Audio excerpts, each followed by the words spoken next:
c'est un philosophe là que tu vas avoir. Un philosophe? Je crois, ouais. Ouais, j'espère que ce sera pas trop chiant, quoi. Apparemment, c'est un ami de quelqu'un que t'as déjà reçu en interview. Ah bon? À plusieurs reprises, ouais. Ah ouais? C'est qui? Je sais pas, je me souviens plus de son nom, mais en tout cas, il a été recommandé par quelqu'un que t'as déjà interviewé. Ah ouais? Bon bah écoute, je t'apprécie visiblement. Ah bah ouais, c'est flatteur, écoute. Ouais. Bah écoute, je vais relire mes fiches là, le temps qu'il arrive. Oui, vas-y. Il était censé arriver à quelle heure là? Il y a un quart d'heure. Non. Oui, je sais, déjà en retard. Ouais. Attends, mais bon, sois sympa pour une fois. Ouais. Déjà que t'as fait virer des techniciens. Ouais, c'est pas très professionnel quoi, c'est...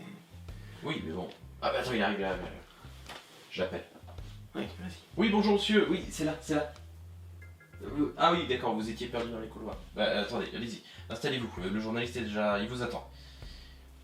Je suis désolé, Oui, bonjour monsieur, bonjour. je suis désolé. Comment allez-vous? Ouais, je suis désolé. Il y a pas de souci, Je m'excuse, je suis désolé. Pas de souci, on va Je suis désolé. Très bien, Je suis désolé, pardonnez-moi. On va devoir faire vite là parce que vous avez quand même un quart d'heure de retard. Il est ennemi, on avait dit un quart, d'accord? Excusez-moi, pas de souci. je suis désolé. Non mais pas de problème, pas de problème. Donc on va partir de suite là. Je lance le truc, on part parce qu'on a un timing à respecter par rapport à la chaîne. D'accord? J'en conviens. Pas de souci. Mais aussi bien que l'eau claire. Je vais lancer. Et après je vous annonce et vous pourrez dire tout ce que vous voulez. D'accord. Il n'y a pas de problème. Mais aussi bien que l'eau claire descend sur la rivière Vous Rouge, parlerez de l'eau claire après. il est tout à fait nécessaire de prendre en compte. Je lance et vous parlez de l'eau claire après. D'accord? On fait comme ça? Ça vous convient? Tout à fait Voilà. convenable. Voilà. Bonjour à tous et à toutes. Aujourd'hui nous recevons un très grand sociologue et psychologue, monsieur Olivier Marsouin. Alors il y a erreur, je suis philosophe, je ne suis pas psychologue. Oui, bon, philosophe, excusez-moi. Monsieur Olivier Marsouin qui a écrit un ouvrage sur le bonheur pour nous apprendre à être plus heureux. Tout à fait. Bonjour monsieur Marsouin. Bonjour. Effectivement, j'ai rédigé un ouvrage sur le bonheur, voilà. Sur le bonheur. Donc, comment être plus heureux? C'est ce que souhaiteraient savoir les gens. Alors, effectivement, dans mon ouvrage, j'apporte quelques clés pour améliorer le bonheur. Oui. Comme le disait...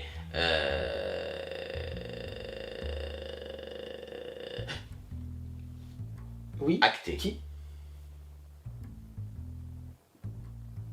Acté, enfin, vous vouliez dire quoi? C'est quoi la suite de votre phrase? Il est clair qu'il ne peut avoir de couleur à travers un projet conceptuel et que les arbres mangent le chocolat à travers une vision optique de la clémentisation du monde. Et donc c'est pour cela que j'interviens dans la lignée du bonheur.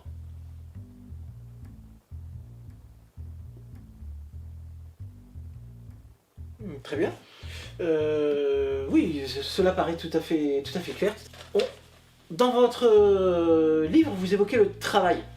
Pensez-vous que l'on peut être heureux au travail? Alors, comme le disait très justement de nombreux philosophes, Aristote, Platon, Kubrick également, Cuvier, Alfred Wegener, le dernier des Mohicans le disait également. Ah bon? Mais c'est un film, ça, c'est pas un philosophe.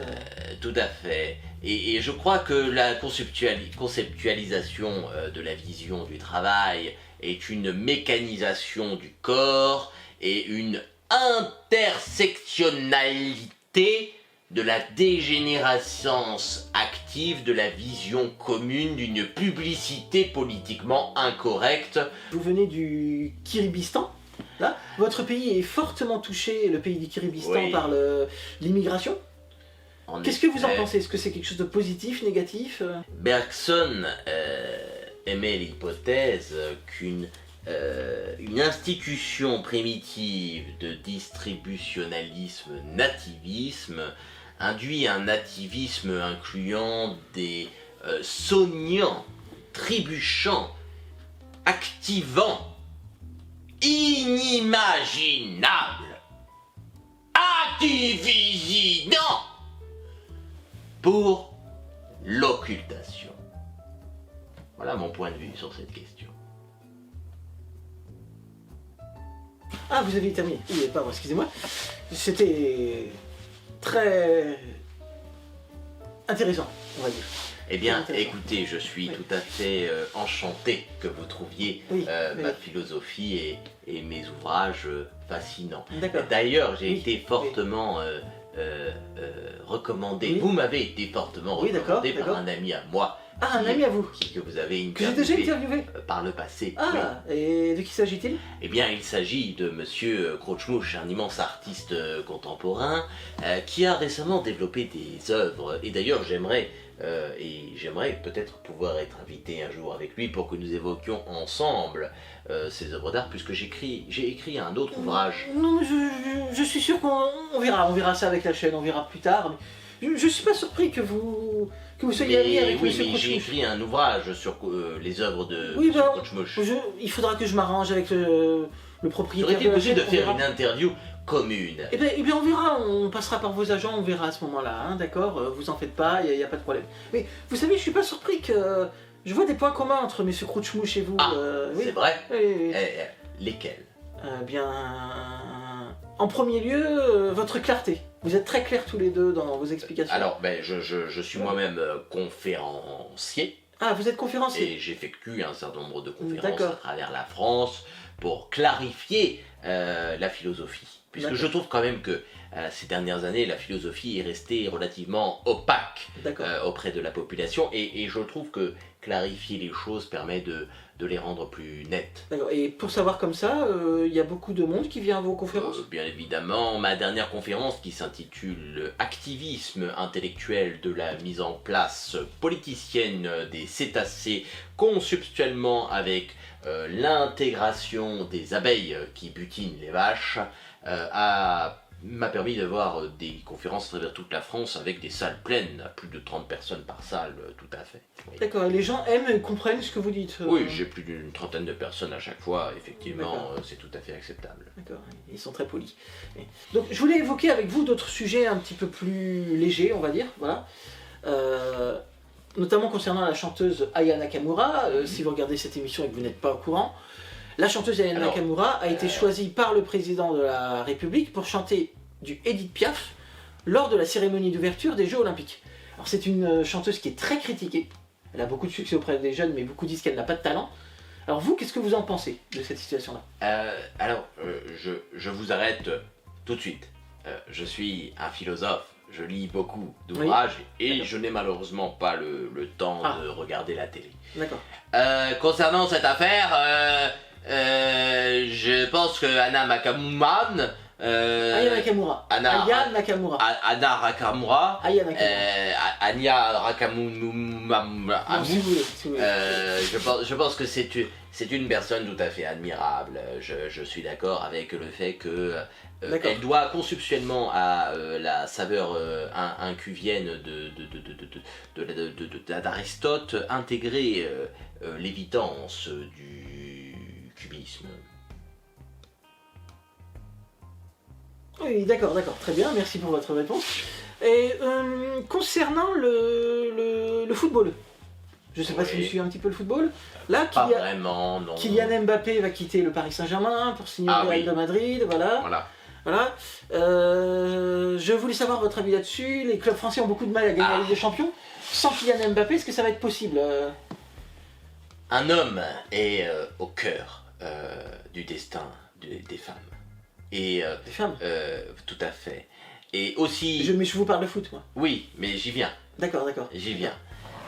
Aussi bien que le terrain de football est une féminisation du monde, l'homme est une féminisation du ciel.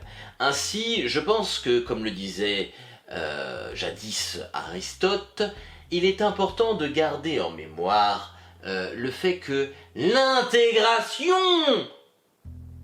du football dans le monde public est une évidence pour le monde privé. D'accord, je vois. Très bien. Ok, tout ça a l'air très clair. Voilà. Et d'ailleurs, je pense à quelque chose qui me vient à l'esprit, d'après une œuvre de mon ami Crochemouche. Il est intéressant de constater que à travers comment dirais-je, l'art contemporain, nous avons une vision du monde qui est beaucoup plus nette, beaucoup plus éclairée. Il est important de clarifier les choses. Et l'art contemporain, de ce point de vue-là, est une libération pour le monde. Avant l'art contemporain, il n'y avait que l'obscur, le noir, la dépression, et aujourd'hui nous pouvons être heureux. Et c'est pour ça que, à travers mon ouvrage, je montre que le bonheur passe aussi par l'art contemporain. D'ailleurs, en parlant d'art contemporain, récemment là, votre ami Crochemouche a ouvert son atelier aux journalistes, là, aux médias. Oui. Alors je n'ai pas encore eu le temps de le visiter. D'accord, il a montré certaines de ses œuvres, si on peut appeler ça des œuvres, aux journalistes. Et notamment, il souhaite vendre une bougie avec étiquette à 30 000 €. Alors, quel est votre avis là-dessus? Alors, voilà, c'est vrai que moi je trouve qu'il exagère. Ah, on est bien d'accord là-dessus. On est bien d'accord là-dessus. J'en ai discuté déjà avec lui. C'est beaucoup trop cher. Eh bien, effectivement, moi je lui ai dit qu'il fallait qu'il le vende à 1 million d'euros. 1 million? Bien sûr. Et lui, il dit qu'il veut que le prix, que l'objet reste accessible au plus grand nombre. 1 million pour l'autre merde là? Oui. Je veux dire pour la bougie là. Tout à fait, c'est une œuvre tout à fait admirable, mais il ne veut pas monter les prix. C'est un homme tout à fait modeste, généreux et qui ne veut pas dépasser les 30 000 €. Moi je lui ai dit que ça valait 1 million d'euros au minimum. 1 million pour vous le truc là. Bien évidemment, bien évidemment. D'accord. Mais c'est un homme à grand cœur, tout comme vous. D'ailleurs, il m'a dit beaucoup, il m'a fait beaucoup de compliments à votre sujet et je vous trouve tout à fait admirable. Vous êtes magnifique. D'accord. Je vous remercie et d'ailleurs pour que le plus grand nombre puisse être heureux. Non mais là je vais couper parce que voilà, on a déjà un peu dépassé le temps donc je vais devoir. Oui, mais c'est un message pour que le monde soit plus heureux. Alors, très rapidement alors. Très rapidement. Alors je voudrais donner un dernier conseil aux Français afin qu'ils soient heureux en toutes circonstances. Oui, allez-y. Afin d'être heureux, il est important de gagner en maturité à mal. Il est important que les abeilles butinent les vaches. Il est important que les moutons prennent le large à travers l'océan de la mer et que les baleines mangent du chocolat avec du café à l'intérieur. Voilà, et c'était très... Comme votre ami Monsieur Crochemouche, encore une fois, c'était très... intéressant, on va dire. Très intéressant. Voilà. Et voilà, s'il y a encore des spectateurs qui nous regardent, eh bien, je vous souhaite à tous une bonne fin de journée. On m'avait dit... On se retrouve là... Attendez, juste, je termine. Oui, mais on se retrouve la semaine prochaine pour une autre interview. Voilà. Ah, d'accord. On va y aller. Parce qu'on m'avait dit... Attendez, non, oui, on y va pas, parce qu'on m'avait dit qu'il y avait un apéro après. D'accord. Alors là, vous voyez, je vais partir par là parce que l'interview est finie. Hein, mais où se déroule l'apéro? D'accord. Mais oui, mais on m'avait dit qu'il y avait un apéro. Où est-ce que je dois m'adresser? Bon, souvent, on peut manger du vin. Ah non, attendez, on boit le vin, c'est vrai.